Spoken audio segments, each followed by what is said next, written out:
Here, bushtroopers.com. Alright, I got a little bit of a gear review for you. I got this little pack from armyissue.com, and I like it. I'm kind of mixed emotions about it. I like the pattern on it. It's a new pattern they're going with and whatever. Not so much I'm the American military, I think it is.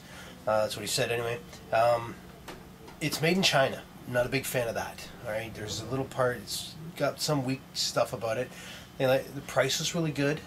And the pockets on it, there's tons. There's lots of little hideaways, and the zippers, oddly enough, are large zippers. They're pretty good. It's got a little pouch up top here. It's got a larger pouch here. It's got MOLLE attachments here down the side.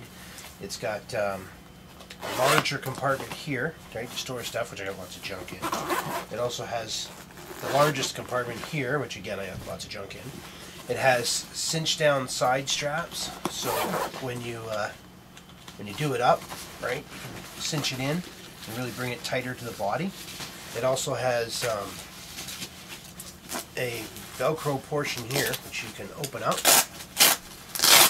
and stick in a water bladder, right? So it's got and good padding here, a little bit of mesh to give you a little bit of ventilation. Obviously, it's not a super amazing pack. It's also got, you know, a waist strap belt, which I find kind of useless for a pack of this size. Not really that good. On the front of it, you have a couple little D-rings. You know, I stuck a pen on mine, and they're adjustable. They're not too bad. I'm a big guy, so I can, you know, I have a little bit of room and play. It's got a carrying handle on the top, and also has a couple of cinch downs on the bottom, as well as a couple, or you can just attach more kit with some MOLLE straps. So it's got lots of attachments, lots of little extras, which I like to be able to compartmentalize. I'm very big on compartmentalizing. Inside each pocket, it's got more pockets. So inside the main compartment, it has a little zipper pocket, right? Just a small, you just put a few small things in there. It's got a mesh bag thing that I put a large book in, right? That's the main compartment. Inside the secondary one, it's got one of those little pocket things like a briefcase, so it's got a whole bunch of little parts for that. Problem I don't like about this pack is it didn't take a lot of weight. I've already ripped it because I put too much weight in it. Now, I'm a bit of a weight geek. I carry tons of weight all the time. I don't know why. But what I'm going to do is I'm going to modify this. And like I said, for the price that I paid, I can't really complain. And it's really cheap. I don't want to say exactly what it was because by the time you're watching this, the price could go up for varying reasons. You've got new taxes and whatever. Oh, what the hell? I got it for about $30. Right, roughly around there, $30, $35. If you're paying that, you know, up to $40, I'd pay $40 for a pack like this. If I was going to pay more than that, I'd probably go for a real military issue pack, or just go up and spend $100 or $150 and get a Maxpedition or something really high quality, American made, you know, good to go. That's what I would do. So, things to consider. But if you're going to buy a cheap pack that you just want to use as a little day pack to throw quick junk in and move around really quick, not too bad. Now what I'm going to do is I'm going to take off the waist belt here because it's kind of useless.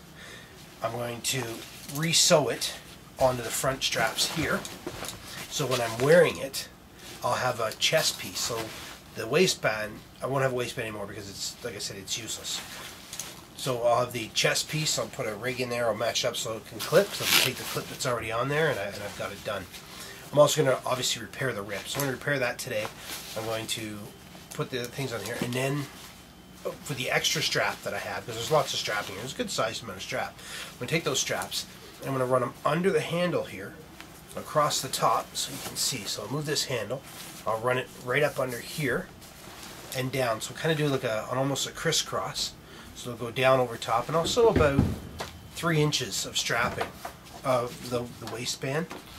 I'll put it here and run it up about 2 inches in for both sides. That way I've got more support because this just sits right on the edge here, and I don't really like that.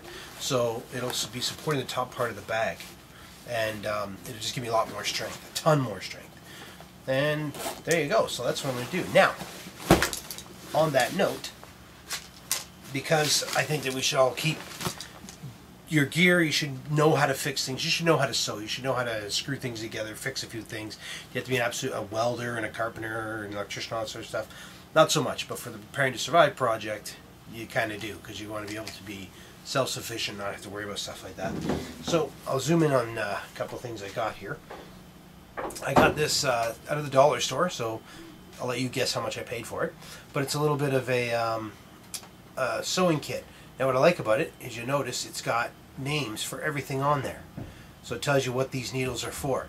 Now of course, once you rip it out of the package and you chuck the package, you don't have those names anymore, right? Well, I kind of got a way around that. What I do is I take a bit of masking tape, right, with a pen, and I just stick the needles on the masking tape, fold it in, and then write right on the masking tape what the needle's for. That's if you don't know, and you won't remember over time. Needles are pretty simple. You want a thick one, a good solid one for thick material, right? Thin ones for thinner material. The curved one is just useful for other little jobs. The more you sew, the more you learn to do certain things. So, we'll start off with the basics. Get rid of all dangling things. First thing I got to do is I'm going to need to repair the rip, right? You can see the rip. So that's the first thing I have to do is get ready to repair that. I also have the side pouches here. I was going to cut them off, but I don't think I need to, the way it's looking here. It looks like it's one of these things you just have to pull out. Haha, perfect. So, actually that's a better selling feature for me for this pack, because if I don't have to cut it, that means I can always reinsert it later. Now, I'm going to use up this strap, so I'm not going to have it anymore, but that's okay by me. But I have the option. If I snip, then I have to re-sew. So I'll take the strapping and I'll sew it so it fits underneath the portion here. Just move up so you get a better look here. Now I'm going to look over here, which I shouldn't because it should look at you. But I got to make sure I'm lining it all up. So when you sew it on there, you'll see that I'm going to take the strap and it's going to line up here. Now the shoulder strap's at an angle, obviously, because it moves out towards your body. So I put it there, put it right up over underneath, and it'll sit like so. So I have the top one done.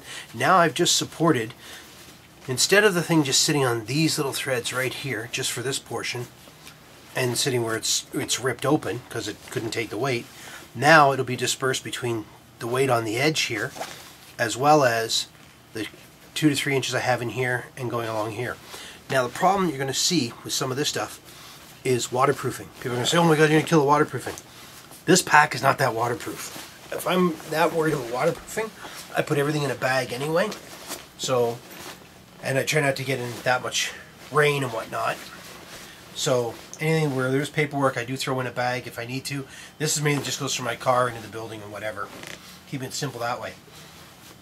I can, however, just add waterproofing. Like once I'm done sewing it and got all the holes here, you just put the waterproofing. There is a waterproofing layer inside here, which is nice. Not 100% effective again because it wears out and it was done cheaply. So, and they didn't put a lot of reinforcement on their stitching as well. Now I'm going to be doing all this by hand, so it's going to take a while. So obviously I can't do it on video, but I'll show you my progression as I go along. If you look here, you're going to see some threads. I'll do this. You see these loose threads here? They're no good. So what I'm going to do is they've just frayed off. It's all stuff that's frayed and it's no good. Just gets in the way. Doesn't look cool. Your friends don't talk about it. Except, oh my god, look at his pack, it's all frayed. And you look embarrassed and people pick on you. So what you do is you just extend this seam to grab a hold of that stuff again. But I can't do that, so I'm going to kind of just bring it up, mount it right onto there. But in order to do that properly, I have to get rid of more of this frame. So what I'm going to do is take the old lighter, right, and just cook a bit of the fray here. Right, just go quickly. What that does is it binds up the material so that it doesn't doesn't pull apart again. Right? And you have something to actually grab a hold of. Works kind of good. Now try not to set your house on fire, and if you're a kid, don't do this without your parents knowing. Right? It's not wise, it does stink, so you want a little bit of ventilated area. Again, you're going to have more threads going to just keep coming out. I keep finding some.